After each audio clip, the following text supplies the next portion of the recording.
You might see a company ticker symbol like SOC flashing across the screen. Maybe you've even wondered about it. Hmm. But digging into the details, especially when they're laid out in, documents like a prospectus for potential investors, reveals a story far richer, more complex, and frankly more fascinating than just stock prices. Absolutely. This deep dive is for you to cut through that formal language and uncover the key insights about Sable Offshore Corp. We're taking a close look at materials related to Sable Offshore's recent offering of common stock. The focus here is really on their operations offshore California Right. and the significant legal and regulatory landscape they are navigating right now as they work to restart production and sales after a long shutdown. And if our sources are excerpts directly from Sable's recent prospectus supplement and the accompanying prospectus filed with the SEC. These are the documents companies use to give potential investors all the crucial information, including, importantly, a detailed breakdown of the risks involved. Yeah, the risk factors are key. And our mission couldn't be clearer. We want to extract the most important nuggets from these documents, understand what Sable's actually doing, both offshore and onshore, and explore the intricate web of challenges they face. Mm-hmm. Think of this as your shortcut to being truly well-informed about this specific situation. Okay, let's unpack this. Looking at these documents, what's the initial picture they paint of Sable Offshore Corp? Well, what stands out immediately is that Sable Offshore Corp, trading as SOC on the NYSE, is engaged in a significant financial event. This stock offering is for over 8.6 million shares of common stock, Okay. part of a much larger potential $1.5 billion shelf registration.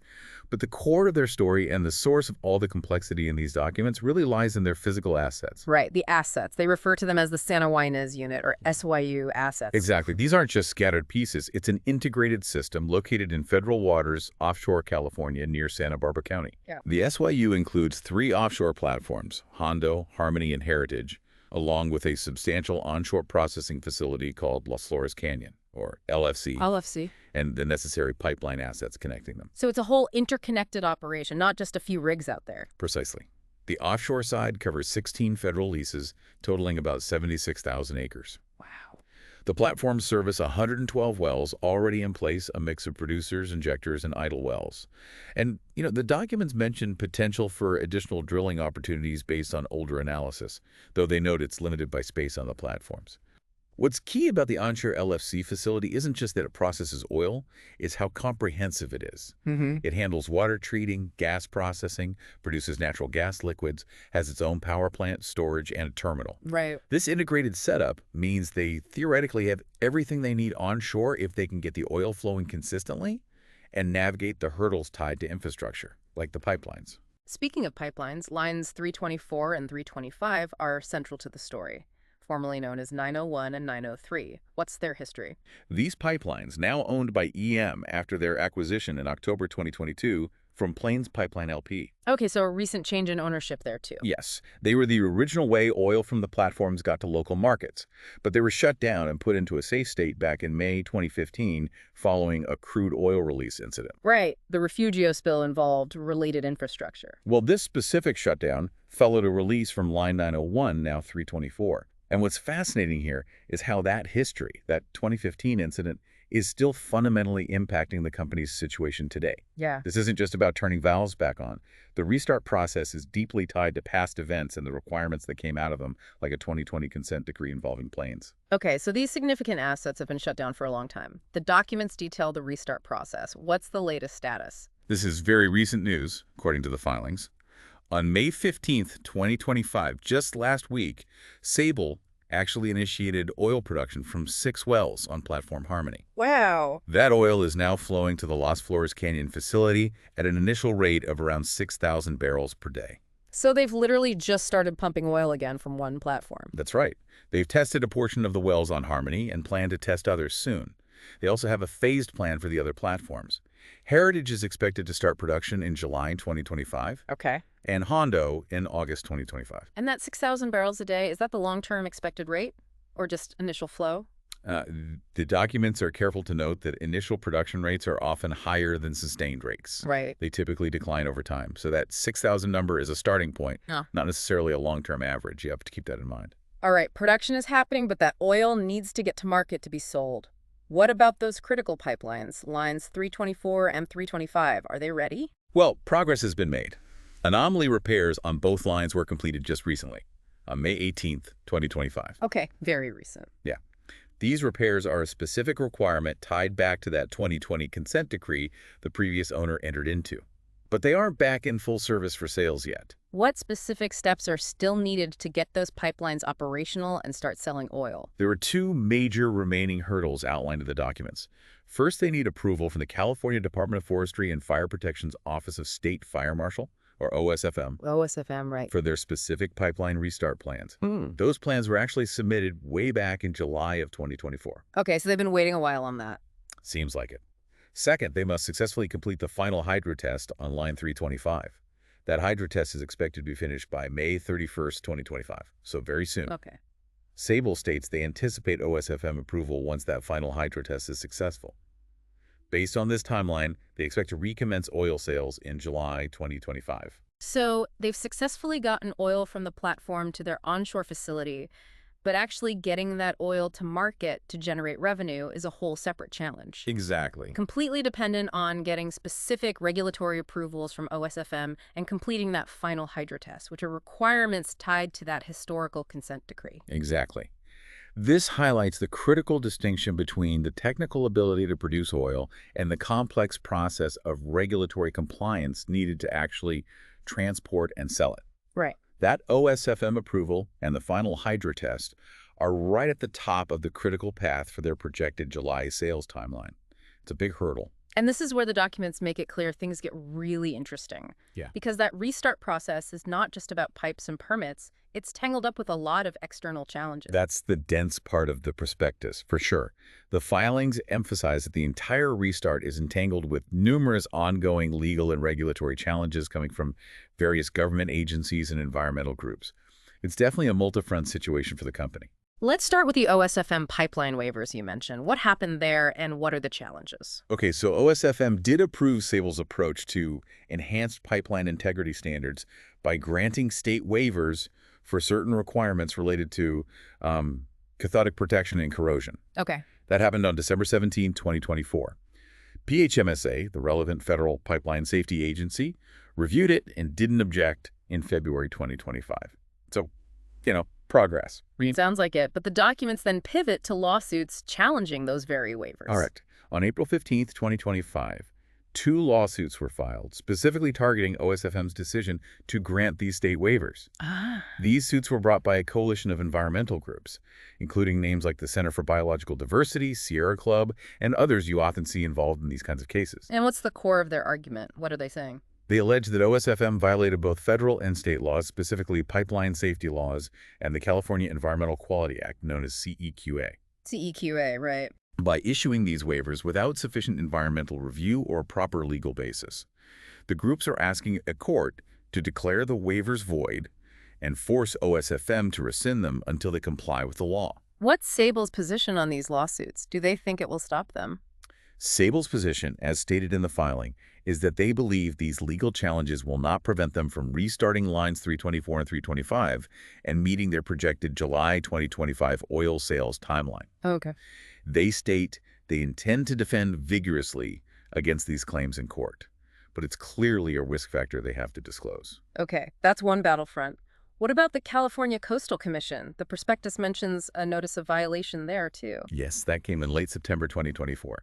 The Coastal Commission alleged that certain work Sable performed on the pipelines within the coastal zone, like safety valve installation and some maintenance, constituted unpermitted development activities under state and local laws. And Sable's view on that work, did they think they needed permits? Sable's understanding, as they state, was that this work was actually authorized by existing permits and aligned with how the county had historically handled pipeline repair work for decades. After the commission issued a cease and desist order in November 2024, Sable did comply by submitting plans and applying for permits via the county. Now, here's an interesting point. In February 2025, Santa Barbara County sent a letter supporting Sable's view, Oh, interesting. stating that the work was authorized by existing permits and had been reviewed environmentally years ago. Based on that, Sable recommenced the work. So the county essentially backed Sable's interpretation, giving them the green light, but the Coastal Commission didn't drop the issue. They absolutely did not. Sable then filed its own lawsuit against the commission in mid-February 2025, arguing the commission's actions were improper and that they didn't have authority over this county-authorized work. Sable is seeking legal declarations and damages. Okay, so Sable sued them. Right. And what's remarkable is that on the same day Sable filed that lawsuit, the commission issued another cease and desist order against Sable. Wow, okay, escalation. Big time. The situation escalated further in April 2025. The commission approved multiple orders, yet another cease and desist, a restoration order, and a really significant administrative penalty of approximately $18.0 million against the company. An $18 million penalty on top of everything else? That's a substantial amount of money. It certainly is. Then, just last month, the commission asked the court in Sable's lawsuit to issue a temporary restraining order, or TRO, to immediately halt Sable's pipeline work. Did they get it? The court denied that TRO request the next day, but they scheduled a further hearing on the matter for May 28, 2025. So another hearing is coming up very soon on that specific issue. Yeah. What's Sable's current stance on the Coastal Commission matters? Still fighting it. They state they are prepared to vigorously pursue all available legal remedies and continue to contest all aspects of the commission's actions, including that $18 million penalty. And this raises an important question. I mean, how does a company even begin to navigate this kind of maze? You've got overlapping authorities, county versus state coastal commission, and this intense legal back and forth. Yeah. All while trying to complete the physical work needed to bring a major operation back online. It really highlights a key component of the risk for potential investors outlined in these documents. Absolutely. It vividly illustrates the complexity of operating in this specific, highly regulated and, environmentally sensitive region in California. And it's not just state agencies. There are federal lawsuits, too, mentioned in the filings. Yes, two significant ones, both brought by environmental groups against federal agencies, with Sable intervening to defend the agency's decisions. Okay. The first is against the Bureau of Safety and Environmental Enforcement, or BSEE. This suit, filed in June 2024, alleges BSE violated federal laws like NEPA, OCSLA, and the APA. The usual suspects, law-wise. Right. By approving a lease extension and permits for well work without conducting required supplemental environmental analysis. So the groups are saying BSE didn't do enough environmental review before allowing these steps, didn't look hard enough. That's the core of the allegation. They want the court to vacate BSE's approvals and prohibit further work authorizations until BSE complies with the environmental review laws. And Sable's role. Sable has intervened, arguing the prior approvals were appropriate and are vigorously contesting the claims. A hearing on summary judgment motions, in that case, is scheduled for July 11, 2025. Okay, so that's still pending. And the other federal lawsuit. That's the BOEM matter, filed in April 2025 against the Bureau of Ocean Energy Management. Sable filed a motion to intervene just this month. BOEM, okay. In this case, the environmental groups are challenging a decision BOEM made in April 2025, where a BOEM determined Sable is not required to revise the development plan for Platform Harmony. So the groups disagree with BOEM and want Sable to have to revise their plan, presumably for environmental reasons, before being allowed to do new drilling. That's the essence of it. The groups are asking the court to find BOEM's decision unlawful and require a plan revision. Again, Sable is vigorously contesting these allegations and seeking to join the lawsuit as a defendant to defend BOEM's decision. Man, and we haven't even touched on water quality issues yet. Is there something there too? Yep. The Regional Water Quality Control Board has also issued notices and directives starting in late 2024. Okay. These concerned alleged unauthorized discharges, requirements for technical reports, and issues related to obtaining a stormwater permit.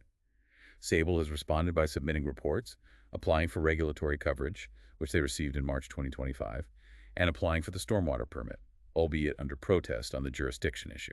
It sounds like Sable is really trying to navigate all these different regulatory requirements simultaneously. Just keeping track must be a full-time job. What about CalGEM, the state's Geologic Energy Management Division? CalGEM sent a letter earlier this month, on May 9, 2025, asserting that Sable needs to post a significant bond of about $31.9 million and submit oil spill contingency plans. Another big number, Yeah. $31.9 million. Yeah.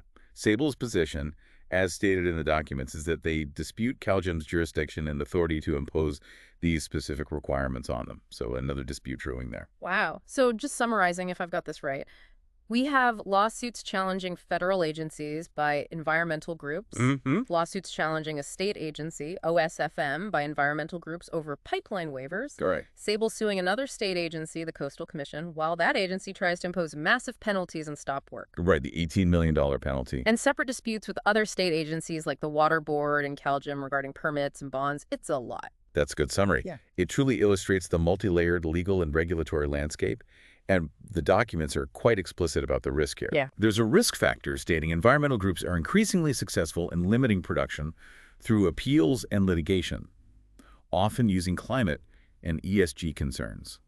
The wording is direct. There is no assurance that these groups will not be successful in delaying or preventing us from obtaining the required approvals through litigation or other actions. Okay. That risk of delay directly impacts their ability to get the pipelines back online and meet that July sales target. It's all interconnected. Which brings us nicely back to the financial implications and the stock offering itself. Let's connect all these operational and legal challenges back to the money side of things. Right. We started by mentioning the common stock offering under the ticker SOC, trading around $32.35 as of May 21st. How do all these potential delays and legal battles impact the company's finances? The prospectus is clear on that, isn't it? Delays in getting those critical permits and approvals due to these legal and regulatory challenges can obviously delay or interrupt operations. Which means delaying revenue. Exactly. That directly limits their potential revenue and growth. And crucially, this could impact their ability to manage and potentially refinance their significant debt. And that debt is a major point here. The senior secured term loan. Explain that, because it's tied directly to the restart date, which just happened. Exactly. This loan has what's called a springing maturity date. Normally, a loan has a fixed maturity date, but this one is contingent on an operational trigger. The documents state that the restart of production on May 15, 2025, activated this trigger, and it makes the loan mature relatively soon on January 9, 2026. So starting to pump oil just started the clock ticking loudly on that loan. Less than 8 months away. Precisely. They now have less than 8 months until that loan is due. Sable will almost certainly need to refinance it, and the terms they can secure will depend heavily on the market conditions at that time, and presumably on how well they're navigating all these challenges we just discussed. The significant risk outlined is that if they were to default on this loan, the lender, EM, could foreclose on substantially all of Sable's assets given its senior secured debt. That's a significant overhang tied directly to navigating these challenges and demonstrating financial viability quickly. What about the stock classification and rights for investors buying these shares? Anything unusual? Not really unusual, but important details. Sable has authorized both common stock and preferred stock, though currently only common stock is issued. Okay. Holders of common stock have standard voting rights, 1 vote per share, but without cumulative voting, which can make it harder for minority shareholders to elect directors. They also get rights to any dividends declared, though any future preferred stock could have priority on dividends and assets upon liquidation. And the preferred stock, the board can issue that without asking stockholders. That's correct. The board has the authority to issue preferred stock and set its terms without stockholder approval. While they state they have no current plans to issue it, such stock could have terms senior to common stock and could potentially be structured in a way that makes a third-party acquisition more difficult, sort of an anti-takeover defense. Are there other structures in place designed to make takeovers harder or changes in management more difficult? Yes, the documents point out several anti-takeover provisions embedded in their corporate structure, their charter, bylaws, and also under Delaware law where they are incorporated. Like what? These are intended to potentially delay or discourage hostile takeovers or efforts to change management control. For example, having a classified board means directors serve staggered terms. Right, so you can't replace everyone at once. Exactly. It makes it impossible for an outside group to elect a majority of directors in a single year. There are also restrictions on who can call special meetings and requirements for advance notice for stockholder proposals or nominations. Making it harder for activists or potential acquirers. Right, making it harder for outside groups to get items on the agenda or nominate directors quickly. Also, they preclude stockholder action by written consent and require a supermajority vote for certain charter or bylaw amendments. So, built-in hurdles for anyone trying to force a change from the outside. What about specific tax considerations, particularly for non-U.S. holders? Anything for them to watch out for? Yeah, there's a specific note on that. The company believes it is classified as a U.S. Real Property Holding Corporation, or USRPHC. USRPHC. Okay, and therefore its common stock is a U.S. Real Property Interest, or USRPI. Essentially, for U.S. tax purposes, owning stock in this company is treated a bit like owning U.S. real estate directly. Huh. This can trigger specific U.S. federal income tax obligations for non-U.S. holders when they sell their shares, which might include a withholding tax, unlike selling stock in many other U.S. companies. Good to know. Are there exceptions? There are exceptions, though, notably if the stock is regularly traded on an established market like the NYSE and the non-U.S. holder owns 5% or less of the outstanding shares. Yeah. But it's definitely something non-U.S. investors need to look into. And finally, the mechanics of the offering itself is going through underwriters, standard process. Yes, the offering's being managed by joint book-running managers, including J.P. Morgan, Jefferies, and TD Securities. Pretty standard stuff. Okay. There are also standard 60-day lockup agreements in place for the company, its directors, and executive officers. This prevents them from selling their shares during that initial period. All right. And the documents note that the market price could be affected after these lockups expire and those shares potentially become available for sale, something to watch down the road. If we connect all this back to the bigger picture, it's just so evident that the financial health and future of this company aren't just about their ability to operate the assets or manage debt. It's fundamentally tied to their success or lack thereof in navigating this dense, multi-front thicket of legal and regulatory challenges from numerous powerful agencies and well-organized environmental groups. That seems to be the core story. It's the central risk potential investors are being explicitly told about. So we've taken a deep dive into the world of Sable Offshore Corp. And the intricate story told within their recent stock offering documents.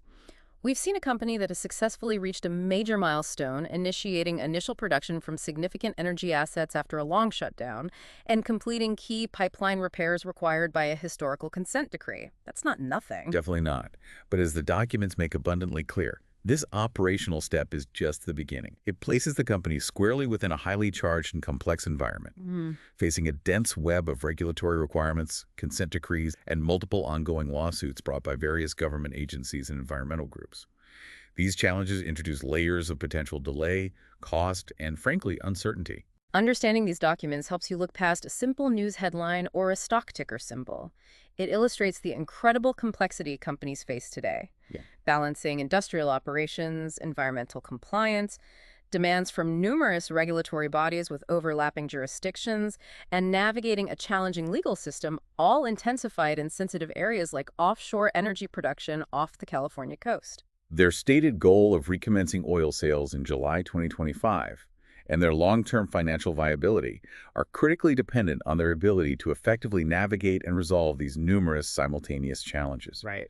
And as we discussed, that looming debt maturity in January 2026 adds significant urgency to that process. The clock is ticking.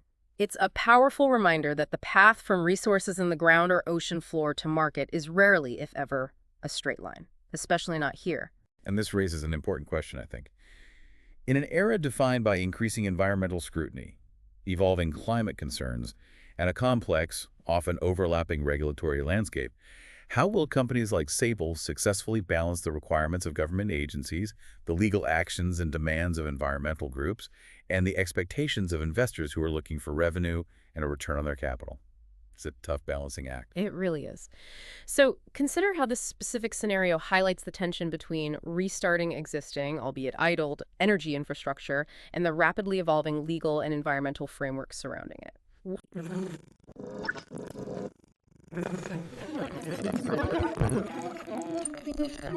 Play in shaping that future. Something to think about.